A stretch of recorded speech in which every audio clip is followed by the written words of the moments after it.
Hey everybody, this is Perch. Sometimes people ask me like, what's an overdone story, or what's something that you think is, the publishers have gone to the well too many times for.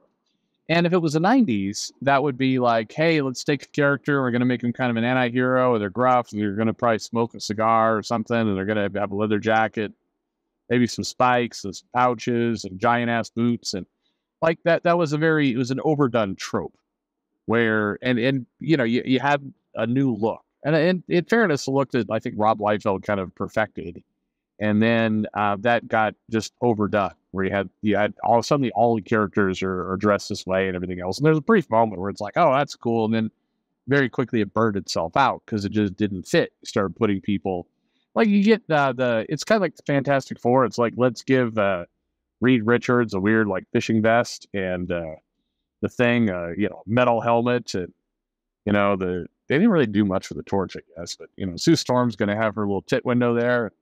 We're going to do that. Like it became silly, very very rapidly, and you saw this kind of all over the place. Some of the DC costumes as well. It all was a little goofy.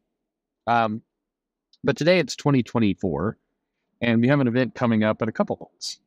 And to me, it is, my prediction is it's going to sell terribly. I think that the people at DC are going to really try and get out to push, and my other guess is that DC is going to make some noise about what's going to come next, because they're going to see the pre-orders are going to be low, and they're going to go, all right, well, we gotta convince people they need to buy this thing, because if they don't buy it, they won't know what will come next. Knowing what coming next is important, and so on. But it's this DC absolute power event, and I think it's going to do really poorly. And so I want to explain why. Um, it's not it's time to hate on the big two kind of thing. It's because it represents what is an overused trope, and it's one that the comic writers seem to be wanting to go to a lot lately. And I think it kind of feels like they're still living a world of, hey, remember that time when superheroes are kind of outlawed and the government were coming down on them, and it's like, oh, how do we fight for justice while simultaneously we have to break the law, but we don't want to break the law, but we are breaking the law. It's basically what happened in Civil War, what's happened multiple times in various Marvel storylines, and what has happened in DC storylines as well. The kind of crazy part about absolute power is this: well, Amanda Waller is going to finally enact her plan to, take out the superheroes, because in her mind, they're a threat. That's what she's got to do. And she's being managed or manipulated or whatever by the Shadow Council. And so she's teaming up with Lady Brainiac and Failsafe, and then a bunch of Amazo robots. And they're going to, once and for all, like, take the powers away from the heroes and put them on the defensive. And the heroes are going to have to fight the power to somehow, regain their powers and stop this evil that is, kind of, it is evil, but it's also like, the challenge with a lot of these things is that they're fighting government overreach in a sense. And then at some point, the writer of the story is like, we got to make sure though that it's clear that this is the bad guy. So it's like, well, let's have the government that's doing all this. Let's show that they're actually being brainwashed by, red kryptonite, enacted by the Scarecrow and the Joker, who are secretly pulling the strings. And there's always some shit like that going. But what's wild is the idea of the government is going to crack down on heroes as a summer storyline, or Amanda Waller out of control, however you want to do it. It all comes to the same thing, which is, somebody determines that heroes have gone too far, and so they're using some pseudo equivalent law to go get them. What's wild about that is that Wonder Woman has been running that storyline for the last several issues in Tom King's run. That is something happened. Maybe it was on the level, probably it wasn't. And there's a master manipulator behind the scenes. Suddenly the Amazons are not legal. And Superman's like, I'd love to help, but I got my hand's tied up over here. So maybe Batman will help you. Oh, he doesn't have his hand. Okay, well, I don't know. Maybe, I don't know. Have you tried Aquaman? There's some lakes around the country. Maybe you can help out a little bit. I don't know. Maybe. Anyway, Wonder Woman's been doing this storyline, and then along comes this absolute power storyline, which DC has been teasing for a while. You know, this Amanda Waller operating behind the scenes kind of thing has been going on. And the problems with it are, I think it is absolutely a dud, and it's a dud for a lot of reasons. You know, for one, the Suicide Squad, Amanda Waller has taken it too far. Kind of entire behavior is, I mean, I don't know. It's not really. It doesn't feel new. We've seen this. We've seen this in multiple companies so far. The threat doesn't seem particularly real. And then Amanda Waller doing the Suicide Squad thing. Well, obviously they've been running this storyline for a while too. And so it doesn't feel like a dangerous new threat. You know, the Amanda Waller Suicide Squad was running all through the New 52. It was running way before that in the original Suicide Squad issues. And, they kind of teased around back and forth that that Amanda Waller is, merciless and willing to cut corners and probably is doing some dodgy shit. And at some point, if you're Superman, you're like, you know what? Why am I putting up with this bitch? I'm sorry. Who are you again? No, I'm going to throw you into space. No, Superman doesn't throw people into space, but it's hard to believe that, between Batman and Green Lantern and Wonder Woman and Superman and all these other DC heroes, that they would have Amanda Waller's doing some dodgy shit. I mean, she's putting bombs in people's brains, and that certainly seems like a human rights violation. But oh well, nothing we can do about that. I don't know. I think the Justice League would have stepped in here, and not in a collision course kind of way like they've done crossovers where there's some villain on an island somewhere and the Suicide Squad and the Justice League arrive there at the same time to kind of do something about it. They're like, oh, and the Batman will show up. They're like, Amanda Waller, I've got my eye on you. And Amanda Waller, like, I've got my eye on you too. And at that point, Batman would be like, you know what?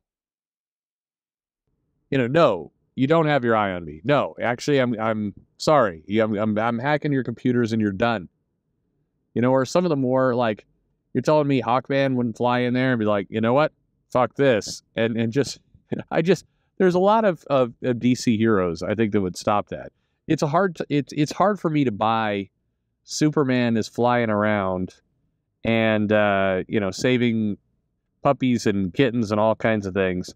And then he's got to turn a blind eye to a woman who's putting bombs in people's heads and sending them on, covert black ops missions. I don't know. I don't think the DC universe would have hung out for this. But regardless of all that, this event, no matter what happens in it, is it's old. It feels old. It feels like a rerun. So I think the only way DC winds up selling it is that they're going to have to start selling you on what comes after.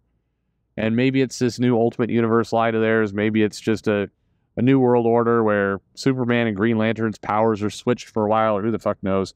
I mean, I feel like, they've got to start doing that, because otherwise the idea of like super determined, slightly sociopathic government official gains some powers and some dodgy friends and immediately goes and tries to, rather than stopping the Joker or 8,000 other villains. I mean, I'm not the biggest fan of Zdarsky's Batman run, but I will give it this. By and large, he did write the failsafe character well much of the time, not all the time. There was still goofy aspects to it, but one of the aspects was that failsafe's like, the heroes need to not get in my way, but if they don't get in my way, I'll by and large ignore them. But I am going to lock up the Riddler and Scarecrow and Killer Croc and all these other jackasses that have been poisoning people for years, and I'm gonna try to do something about that.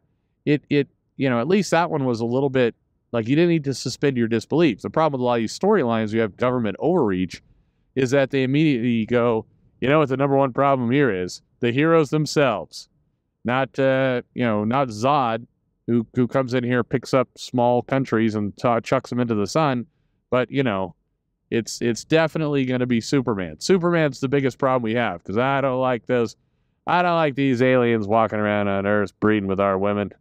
Gotta put a stop to that. I know she's a journalist and all, but still, I don't want that alien dick in there. Yeah, I don't know. I mean, just that's the problem, is you have to believe that somehow the number one target would be the heroes themselves, and then the heroes have to fight the power, and then we got to get a lot of speeches about how it's like, I don't want to fight my country, but damn it, you got crazy black bitch in here fucking everything up. So I'm not racist either. I know I said she was a crazy black bitch, but I should have just said crazy bitch. I'm not. What does race have to do with any of it? Absolutely nothing. That's right. Plus, she's fat. But I'm not going to be sized. I mean, I'm not going to pull a Dan Slott here. We gotta treat everybody as individuals. But this bitch be crazy. I mean, like, the challenge with all that is that it just doesn't. It doesn't feel new. Oh, and the government official gets her hands on some kind of crazy MacGuffin that makes her more powerful than the other heroes for a period of time. The heroes had to figure out a way around it, and how do they fight their country while preserving their country at the same time, and what does this say about vigilantes and how we should view heroes and all that? Like, what's the more important contextual yeah. I don't think it works. I don't think it works because we've seen it too many times before, and they're really, unfortunately, no matter what the result is at the end of all this, no matter what the new status quo or whatever world's going to get built is, you're going through a lot of, the same basic plot beats to get there. And I think that's a problem. So we'll see if I'm wrong. Maybe this storyline sells really, really well. Maybe it does great. I've forgotten the name of the event as I've recorded this video. So I'll have to go look it up. Is it no justice, some justice? Is justice even in the word? I'm not sure. Zero tolerance? Is that what it is? Zero tolerance? Or is it, heroes be gone? Anyway, I had it at the beginning of this video. Now I've forgotten. This is what happens when you tell too many jokes. But that's a problem. Is this storyline feels like it is it's old before it starts. And I think right now in comics, maybe the worst thing that you can do as a publisher is to print comics or make stories that feel like they've already been done. I think that's the danger zone of comics, because if you do something that readers feel like they've already seen, or in this case seen multiple times, I think you have a real problem in your hands. And so I'm predicting it doesn't sell well, and I'm predicting DC goes into distraction mode with what's going to come next very, very rapidly if they haven't already by the time this video goes out. What do you think? Are you interested in this new Amanda Waller, get you heroes gone event? Are you up for it? Let me know in the comments below. Like and subscribe, of course, and thanks for listening.